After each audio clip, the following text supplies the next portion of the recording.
Bonjour, pasteur Wanakaija Kouchen, responsable de l'église évangélique Philadelphie, version numérique. Il est exactement 5h04 du matin. Oh, je suis déjà sur pied, depuis ce matin à 4h du matin. Donc, je m'adresse à toi, petit troupeau, petit troupeau. Le petit troupeau, c'est quelqu'un fidèle que le Seigneur a mis à part. A mis à part dans ce pays. Pour faire quoi? Pour manifester sa gloire. Parce qu'il faut dire que depuis les années 60, après Jésus-Christ, ça y est, la décadence, la dégringolade spirituelle a été amorcée. C'est Ichabod. Le monde entier, maintenant, c'est Ichabod. La gloire s'en est allée.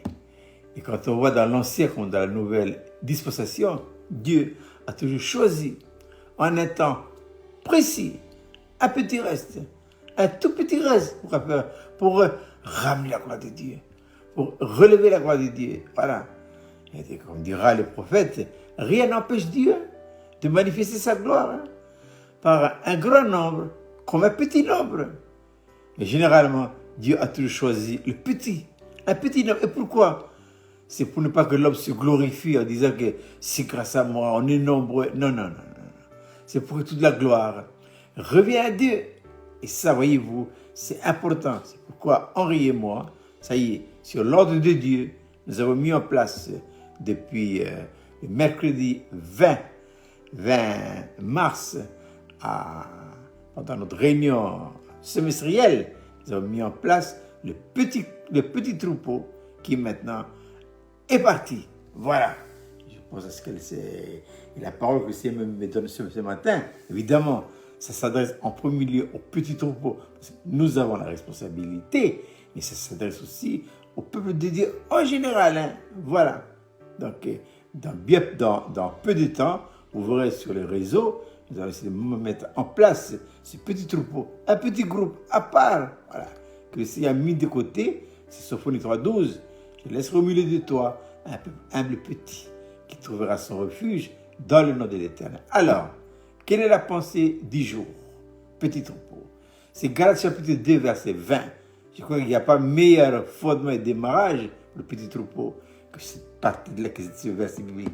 Donc, Galates 2, verset 20, l'apôtre Paul fait quoi?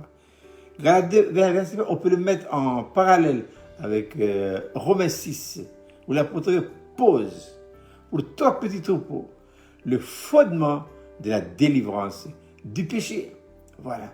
Que dit Paul ici dans Galates 2, 20? Il dit, j'ai été crucifié avec Christ. Et si je vis, ce n'est plus moi qui vis, c'est Christ qui vit en moi. Et si je vis dans la chair, je vis dans la foi au Fils de Dieu qui m'a aimé et qui s'est livré lui-même pour moi. Deux parties. J'ai été, c'est le passé, et maintenant, c'est le présent. Le passé, c'est fini. Nous devons considérer comme terminé. Qu'est-ce qui s'est passé il y a plus de 2000 ans déjà, à la croix de Golgotha? Je l'ai dit tout à l'heure. Paul, ici, la pose pour nous, pour vous et moi, ouais, enfants de Dieu. Mais je m'adresse plus particulièrement ce matin au petit troupeau, le fondement.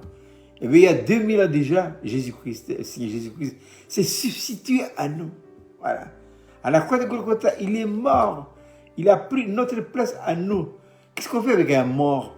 Quand quelqu'un est mort, on ne va pas l'entretenir, le garder dans la maison. C'est fini, on fait le deuil et tout ça, et allez, au trou.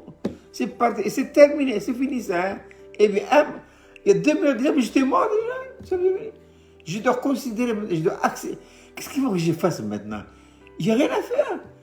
Je n'ai pas essayé de mourir encore, mais non, on meurt une fois. Je dois tout simplement croire de tout mon cœur et accepter. Voilà. Quand Christ, il y a 2000 ans déjà, c'est fini. Le sort de ma vie naturelle a été réglé une bonne fois pour toutes par le Seigneur Jésus-Christ à la croix de Golgotha. C'est fini. Et sur la base de ça, là, que dit Paul? J'ai été, maintenant, il dit, j'ai été. Et ensuite, maintenant, je vis. J'ai été, c'est le passé, et le présent, je vis. Voilà. Donc, que faut-il que je fasse maintenant? Je dois simplement, tout simplement, accepter et croire admettre le fait que c'est terminé. Pour Dieu, cette vie-là, nous on est embêtés avec cette vie-là maintenant. On s'embête avec ça. Mais pour Dieu, c'est terminé. Nous devons avoir le regard sur cette vie-là, le même regard que Dieu lui-même, qui lui a permis à son Fils, à la croix de Golgotha, de crucifier cette vie-là. Voilà. Donc, je dois me tenir constamment sur le terrain de ma mort à Christ. Ce n'est pas pour essayer de mourir, parce que je suis déjà mort. C'est vrai. Mais pour essayer de faire quoi? De vivre. Donc, en me tenant sur le terrain de la mort, et je crois de tout mon cœur, et j'accepte que je suis mort en Christ, je dois laisser maintenant à qui? Au Saint-Esprit et à la croix, par le moyen de la vie, de faire quoi? De manifester dans mon esprit, dans mon âme et dans mon corps les bénéfices de cette mort-là. C'est-à-dire quoi? La sanctification. Oui, parce que Paul dira dans 1 Corinthiens chapitre 1 verset 30, c'est par lui que nous sommes en Jésus-Christ qui, par la grâce de Dieu, a été fait pour nous, pour moi, sagesse, justice, sanctification et rédemption. Et nous rentrons dans la réalité expérimentale de tous ces bénéfices-là que dans la mesure où nous nous tenons absolument sur le terrain de la mort. Qu'est-ce que la croix? Ben voilà, la croix, c'est un principe de vie qui permet maintenant à Dieu de prendre la place. Alors là, il faut changer, cette vie, on l'a fini. Voilà pourquoi il n'y a pas de changement. C'est toujours la même vie qui essaye de mourir. N'essayez pas de mourir, tu es déjà mort. Laissez simplement la vie de Dieu manifester sa vie en toi. Où ça? Dans ton esprit, dans ton âme et dans ton corps. Voilà la méditation que c'est m'a mis à cœur dans mon cœur depuis ce matin, 4 du matin. Et ça nous encourage.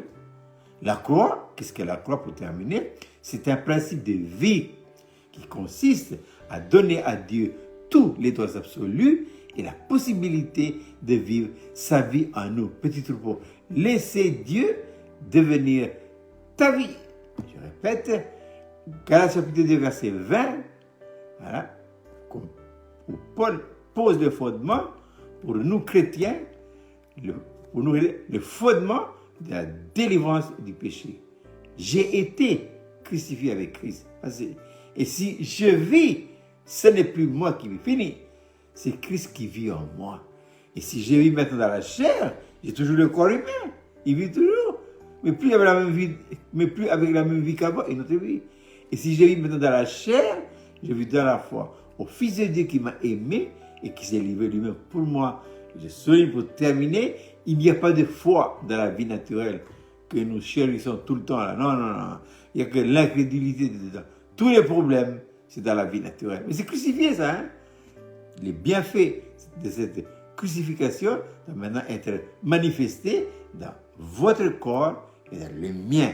Voilà.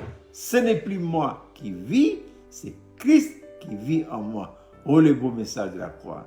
Oui, parce que la vie de Dieu, c'est la dynamite de Dieu qui va maintenant se manifester en vous et en moi. Donc, il ne me restait plus qu'à vous souhaiter à vous tous, parce qu'il y a beaucoup qui nous écoutent en ce moment, mais plus particulièrement au petit troupeau, de maintenant mettre en place, de maintenant y aller maintenant, avec quoi? La nouvelle vie.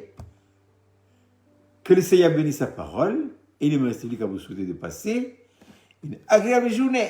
Et comme on dit chez nous, il faut, à la prochaine fois.